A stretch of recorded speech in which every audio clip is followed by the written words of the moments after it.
It looks better. Ooh, there is a delay. There is, but I think we just have to crack on. Yeah. Are you ready? I am. Okay. Oh, you're doing your line. Here we go. Racers, are you ready? It's time for the Brit Stop!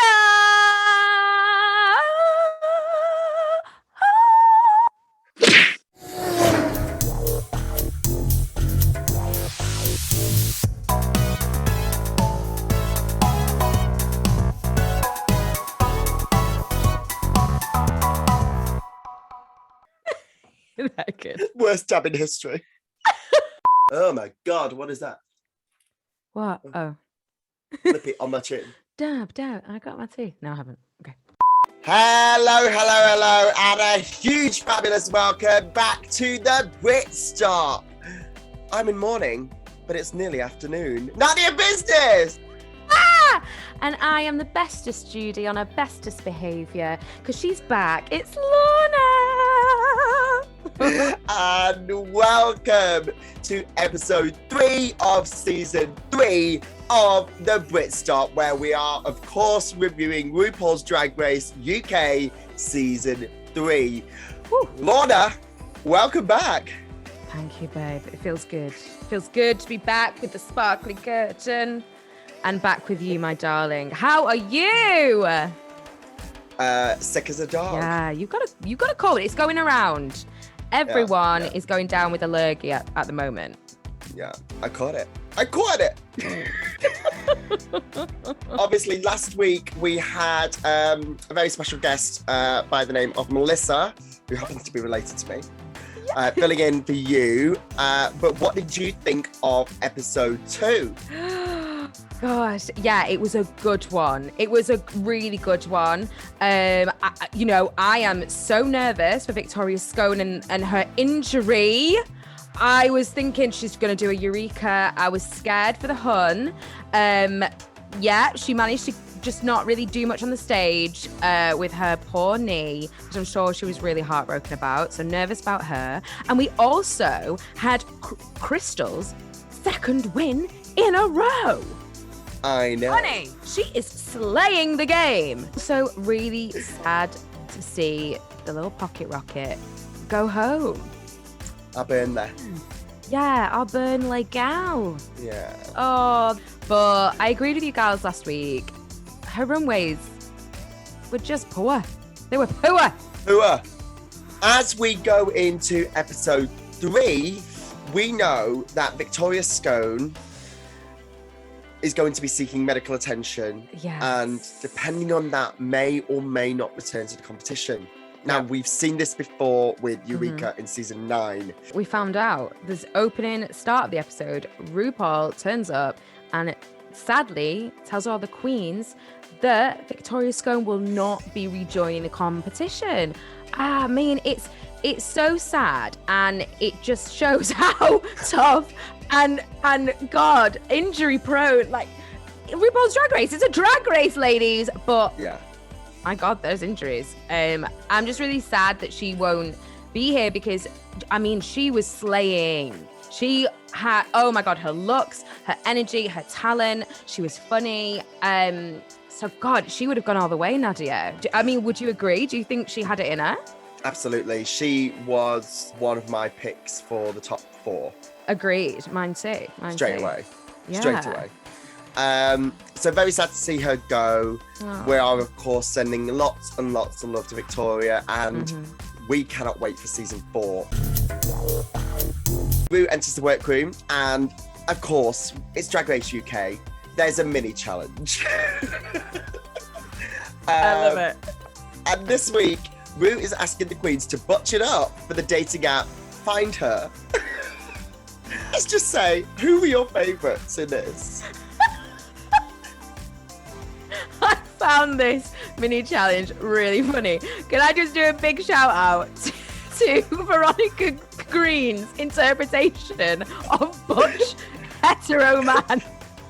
What is happening? The leather pants, the little like harness, the bondage harness, the eyebrows, mama! Like, God. I can't. And her performance as the straight man gave me the heebie-jeebies. It was giving me like secretive curate at the chapel. Like, does it on the weekends? My absolute favourites have got to be Kitty Scott-Claus. It was just cracked me up so much. And I really liked Scarlett Harvard, of course. Yeah, I think those were my stand-up favourites. How about you? There were definitely some interesting interpretations. Yeah. Theresa May being one of them. Ronnie pepperoni. What was she doing when she like bent down in the? I don't know. I'm not asking questions. But you know, shout out for me, just purely on aesthetics. Elva Day. Oh, I knew you'd say that. I mean, so I wasn't with you last week, but has the crush just kept on growing for Elva Day? Because let me tell you, if I was a gay man, I would fancy the fucking pants off that boy. Like, yeah, he is gorgeous. Yeah, I mean, a musical theatre queen who can dress up as a tradie. Well, dinner served. Disgusting! And the winner was announced as Scarlett Harvard. So yes. I thought she was going to cry. I was like, honey, it's just a mini, but okay. I've got my feet caught around the curtain. I'm about to pull them down. Get off! Got the drama of it all. The drama! Smashing it. So Ru announces that this week is one of my favourite kind of challenges. So Ru announces this week one of my favourite challenges, which is a look, sort of like a ball.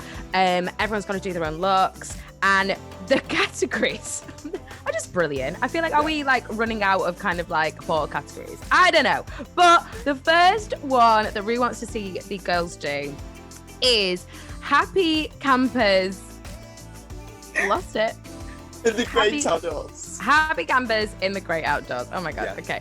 So yeah, Happy Campers in the great outdoors is the first look. And the second look is Campfire Couture. Now, the first look, the queens probably have known about this. They brought their own looks for it. So that's kind of chill. They know what they're going to wear for that one. However, Campfire Couture is a making challenge where all the queens can see an array of camping equipment on the workroom floor. There's tents, there's sleeping bags, there's ropes, there's everything you could think of and more. There's some kites and things for what you'd pack to go camping. And the queens have got to make their outfits from these objects.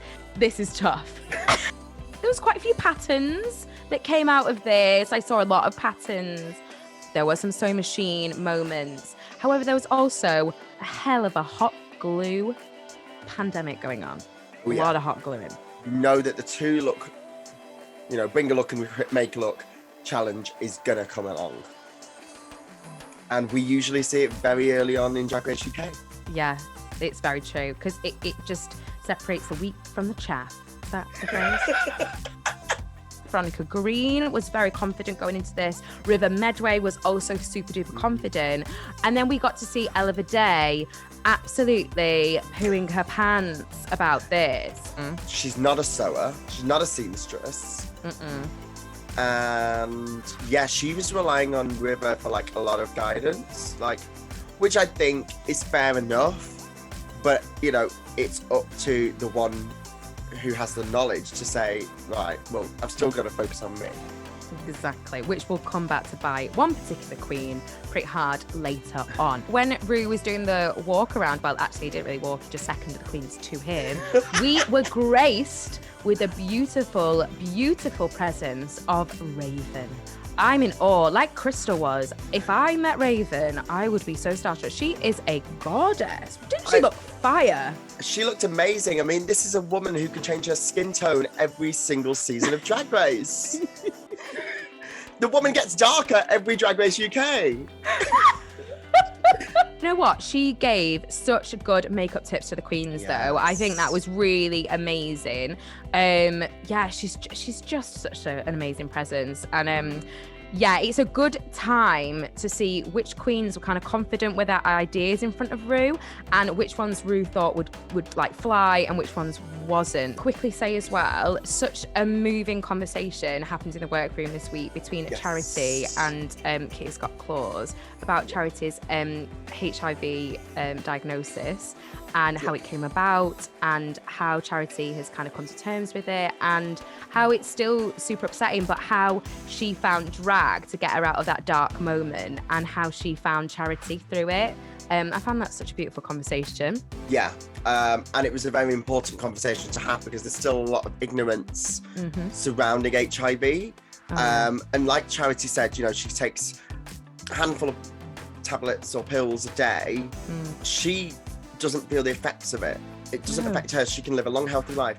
She can have, you know, sexual relationships and not pass it on to any partners. Exactly, yep.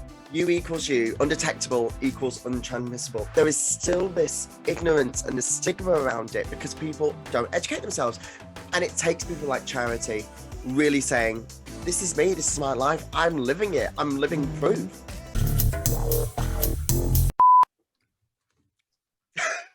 It took me like 3 seconds for her to join me. Bless you in the edit. God bless producer Steve. God bless him. So we are headed to the runway, and the first category is...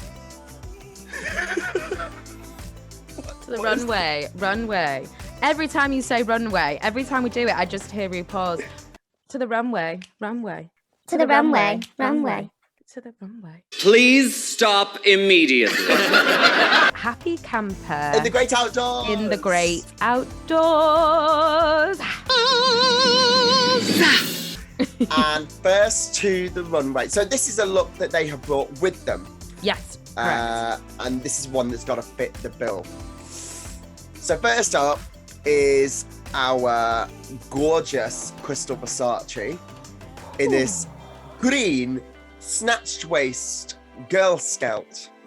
And I'm buying these cookies. I am buying the whole lot. Oh, what do you think? Incredible. Could be a bit costumey, a bit hen party-ish, maybe. But I loved it. I loved it. I think you're right. I think there's like a sort of edge to having this sort of like Girl Scout kind of costume thing that you could get from like the costume store. But she's just so elegant. And I think the colour, I think the way the green was just made it a lot more expensive. And the way we know that obviously she's snatched with her makeup. Next on the runway was another variation of the kind of Girl Scout, Kitty Scott Claus, which was definitely, I mean, it was hilarious. It was a Barbara Windsor, what's the Carry on camping kind of version, and Kitty's personality just shines through, and I am falling in love with this queen every single week because her presentation on the runway is just brilliant. And yes, it wasn't as glamorous as Crystal's, but I still enjoyed this look and thought it was campy and fun. What did you think? I loved it. I thought it was a different interpretation. It was very kind of no, and this isn't shade, it was very Amdram or Panto, and I liked it for that. Like, Me too. It was whimsy. Whereas Crystal's was fashion, this was fun theatre. Next up, we have River Medway giving us veil with like a mosquito net, and then her dress is a map. Yes. I fucking loved this look. It was like magazine fashion. She like stepped her pussy up with this look. No, I did not expect this from River. This was very Violet Chachki Vogue Italia. Yeah. Miss Spain, that kind of vibe. Oh, yeah. Again, another fantastic queen on her presentation. Yeah. Just there to make Ru laugh, and Michelle and all the judges. I just love River's personality again. Like she was just great Just the pointing. She just needs to point now, and that's it. That's it. Just the angles of the dress, like it's just, it was perfect. Well done, River. Next on the runway was absolutely terrifying. Terrifying. Please, God, it's Halloween season. I get it, but Jesus! Why are we yelling? Charity Kate hops down the runway as a killer rabbit. The only thing I liked about this, ever wonder what happened to the bunny from Fatal Attraction? That was so good. That was very, very good. But again, you cannot come for this queen on her like creativity and her sort of like out there ideas and style and putting a costume together. It's just so much detail, right? However, I sort of thought there was too many stories in this. I just thought, like, there's a Girl Scout that got killed by the rabbit, and the rabbit is sort of like hench and, you know, with the whole like painted on abs, but she was also sexy rabbit, but she was terrifying and had an axe. And she's watching Clueless. I mean, what? What? Also, like, I appreciate the next look was different. Yeah. We'll talk about that later. And I appreciate the orange koi look that she gave us last week. Ooh. Non-scary. Yeah. But including entrance look, this is now the 4th scary look we've had in 3 episodes. Mm-hmm. I get it's your stick. I want to see something different. Next up, looking like the latest variant of coronavirus. Theresa May. Yeah. What was going on here? I mean, okay, so if you take Theresa and this look out of the category of happy campers in the great outdoors, very interesting, quirky look. She looked good in it. However, could I put a category to this look? No. No, I could not. Sure, Bob Fosse winter fashion. There you go. There you go. I just loved how she was like trying to say that she's like Dora the Explorer. I was like, no, if you're going to do Dora, that would have been really fun, actually. And I think she missed a trick here. Yeah. I think she should have lent into doing a couture version of Dora the Explorer. And that would have been so campy and fun. Next on the runway was Scarlett Harvard coming down in some Katniss Everdeen realness. Yes, this was very Hunger Games meets Robin Hood. Yeah, it was. I was here for it because it was different. It was a different interpretation to all the Girl Scouts. And, you know, she had a bow and arrow. I kind of got the Robin Hood reference. And I also think she looked really, really hot. It wasn't my favourite, but I enjoyed it. Yeah, it wasn't bad. No. We can tick that box and move on. That's what she said. Next up, we have Vanity Milan. Yeah. Chin up, chin. Yeah, Vanity Milan. Yeah, next up we have Vanity Milan, and somebody's having a duvet day. Someone's having a duvet day. Listen, I didn't hate this. I actually really liked the jacket. I thought it gave some drama. I didn't have an issue with the coat. I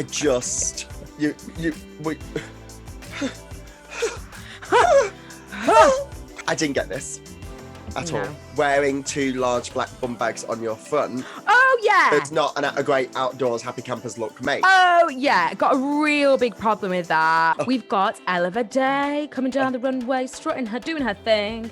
Okay, what do we think? This was giving me musical theatre, Tarzan the musical, Jane is catching a butterfly. Loved it. Loved it.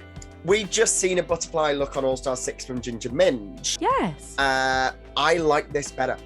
I did. I thought this was really nice. Again, it could be that costumey store vibe. Oh. It was elevated and it felt expensive. The material, the way she styled it, the wig and the little net.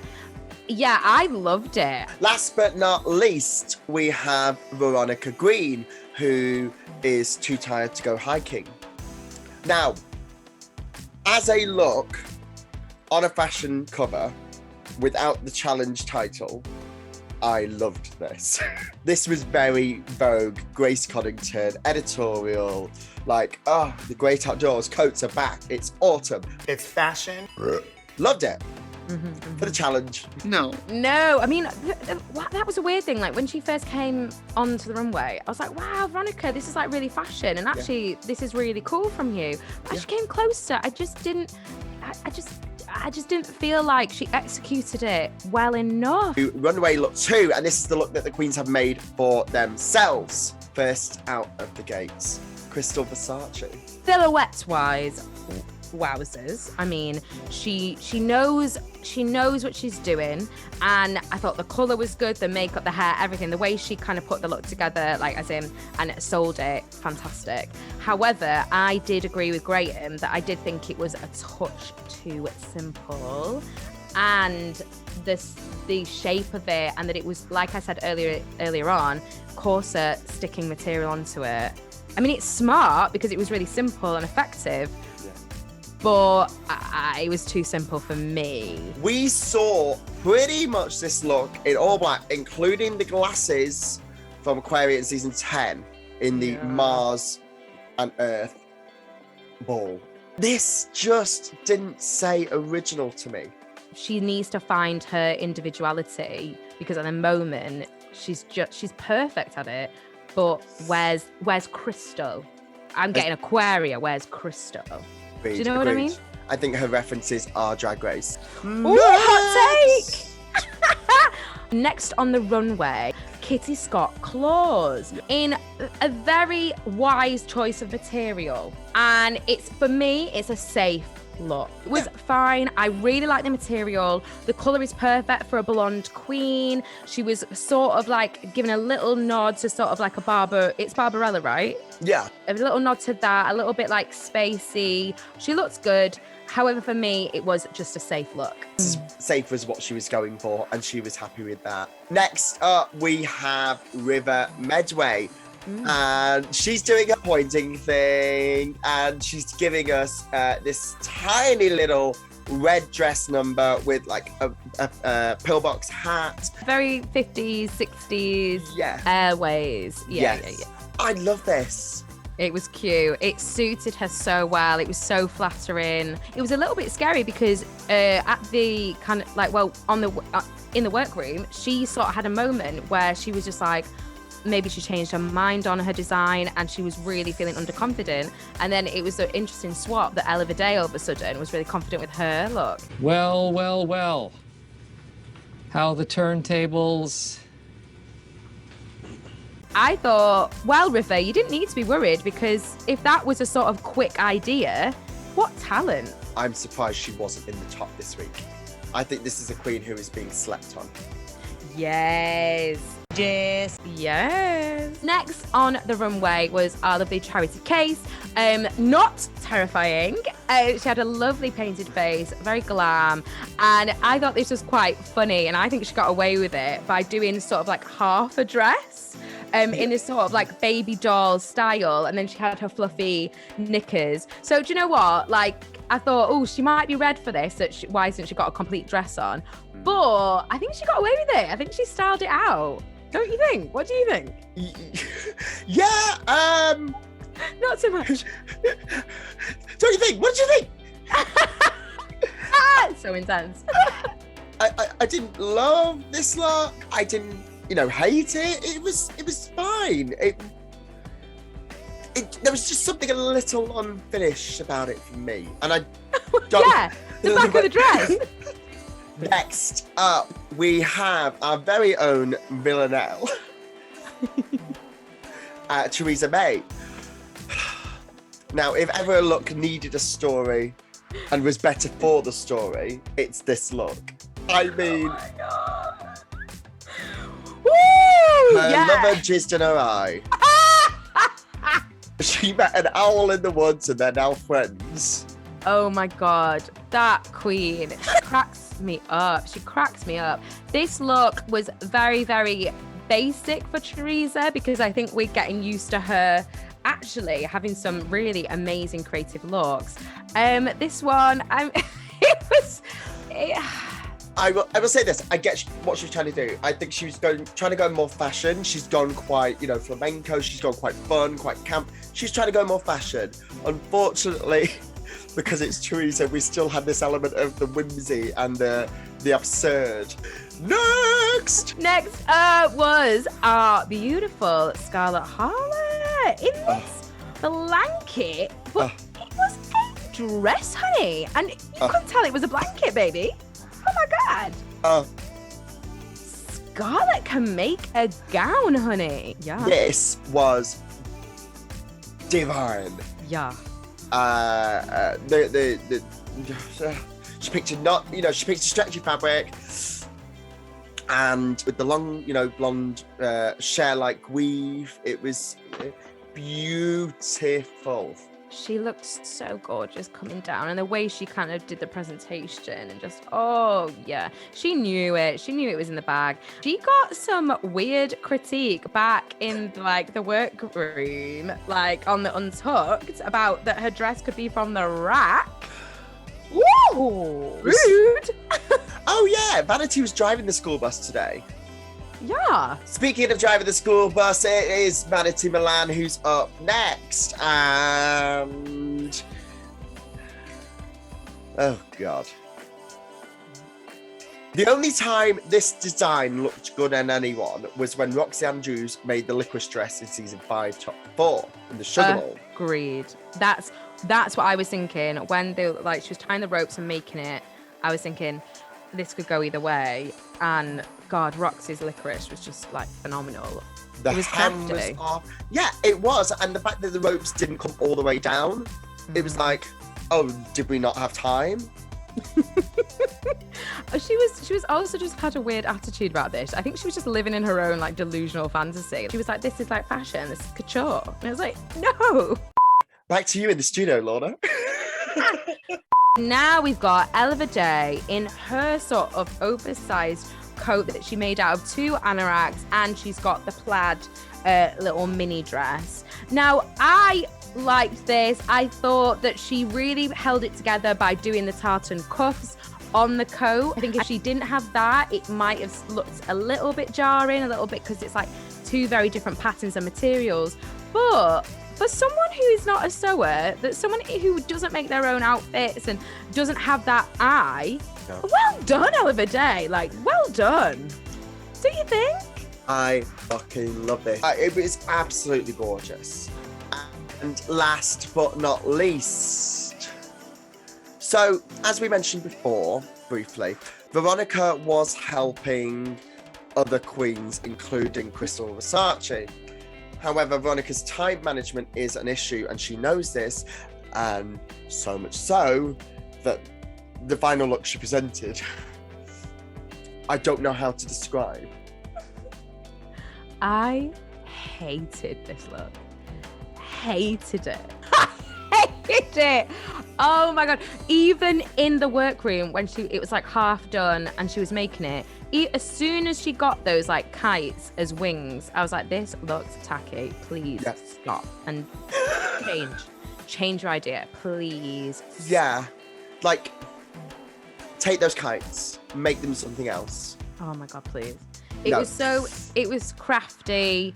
It was shapeless because of sticking so much material onto. I mean, I knew what she was doing. We all know that she was doing this butterfly thing, but it just really wasn't executed well. There was no shape. It just looked like a mess. Let's talk about Nicola Coughlin then, because these were some of the best fucking one-liners I have ever heard on this show from a guest judge. She was just firing them out. She was just bam, bam, bam, bam, bam, bam, bam. She'd come prepared to be a guest judge on RuPaul's Drag Race. So we go to judges' critiques, and the top 3 are Crystal, Scarlett, and Ella, and the bottom 3, to nobody's surprise really, is Theresa, Vanity, and Veronica. And Crystal does not receive a 3rd win. No, she does not. Because Scarlett Harvard is declared this week's winner. Well Agree done, or disagree? Yes, I agree, but I do agree with you that I think River Medway should have been up there. But I'm really pleased with Scarlett Harvard because I do think the skill and just the execution of everything in that final look, which was making something from complete scratch from materials that you don't work with, was just phenomenal. So it becomes a battle of the Vs. We've had one V go at the beginning of the episode. We've got a battle of the remaining two, and we're going to lose one. It's Vanity versus Veronica 2. I Got the Music in Me by the Kiki D band. Yeah, Kiki D. I was living. I liked this song. Great tune. Great tune. Good. Yes. Vanity slayed. The way she lip syncs is so good. She's going to be an assassin because I just wanted to watch her all the time. And I mean, okay, Veronica had some issues because her dress was very restricted, but she did the thing that we've seen so many times in this sort of lip sync where she kind of was destroying her dress. Yeah. I don't think she should have done that because it was just a mess at the back of the stage. There were other messes at the back of the stage, but you know, they're still in the competition. Vanity won once again, her second lip sync in a row, where she beat Veronica, and Veronica was asked to sashay away.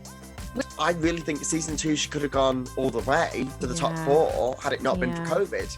So to see her leave so early this time, it's devastating.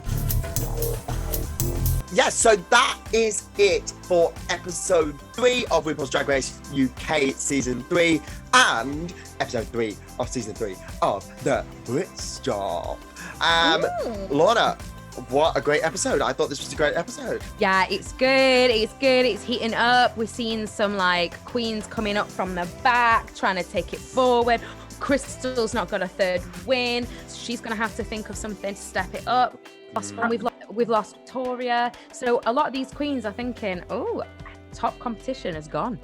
The competition has blown wide open now. Yeah, very excited for next week. So join us next Wednesday, the 20th of October, right here on our YouTube channel at The Brit Stop Show at 7 p.m. And don't forget, tomorrow night, episode 4 will be airing over on BBC iPlayer. So make sure you watch that because it's the best show on friggin' television. Not a joke, just a fact. Don't forget you can follow us on our socials, which we'll put down here right away. And of course, you can follow The Brit Stop Show at The Brit Stop Show on Facebook, Instagram, and Twitter. Lorna, my darling, that's it for the episode. That's it, baby. It feels good to be back. I love you. Have a wonderful week, my darling. And I'll You see too. you soon for more Drag Race. Yes, sending all our love to producer Steve, who's going to have to edit this. But for me, it's goodbye.